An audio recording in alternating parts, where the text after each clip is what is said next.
اعوذ باللہ من الشیطان الرجیم بسم اللہ الرحمن الرحیم اللہم آفنی فی بدنی اللہم آفنی فی سمعی اللہم آفنی فی بصری لا الہ الا انت اللہم انی اعوذ بک من الکفر والفقر وَأَعُوذُ بِكَ مِنْ عَذَابِ الْقَبْرِ لَا إِلَٰهَ إِلَّا أَنْتَ۔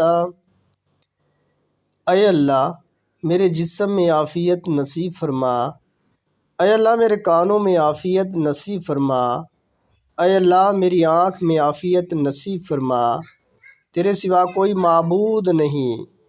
اے اللہ کفر میں مبتلا ہونے اور فکر کا شکار ہونے سے میں تیری پناہ چاہتا ہوں۔ اے اللہ میں قبر کے عذاب سے تیری پناہ چاہتا ہوں، تیرے سوا کوئی معبود نہیں۔ نبی کریم صلی اللہ علیہ وآلہ وسلم صبح شام اس دعا کو پڑھا کرتے تھے۔